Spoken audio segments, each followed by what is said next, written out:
Danes je Miklavžev večer, to je predvečer goda svetega Miklavža, enega najbolj priljubljenih krščanskih svetnikov, ki je tudi prvi od 3 decembrskih dobrih mož. Na ta večer že po šegi otroci na okna nastavljajo krožnike, peharce in pričakujejo darila Miklavža in pa njegov obhod. Z nami je Davor, ki bo z nami delil spomine na svoje otroško srečanje z Miklavžem in hkrati predstavil njegovo podobo. Lepo pozdravljeni.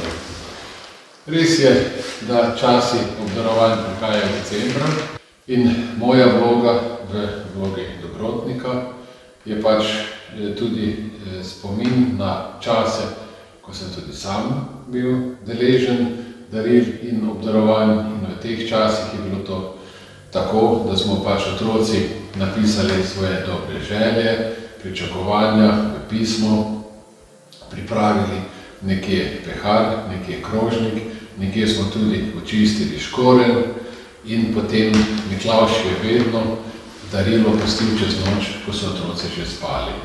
Zjutraj, ko smo se otroci zbudili, smo polni pričakovanj pogledali, kaj pa nam je Miklavž prinesel ta dan, ta večer. Ponavadi je bilo to nekaj suhega sadja, bile so kakšne pletene nogavice, pletena jopica, tudi že pomaranče.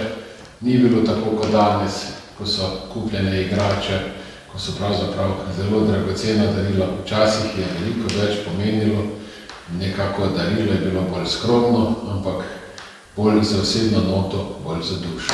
Seveda pa pravzaprav še bolj kot za darili razveselimo otroke za svojo pojavo. Oblečen sem v oblačila škofa, kajti prvi dobrotnik Nikolaj je bil pravzaprav škof po poklicu.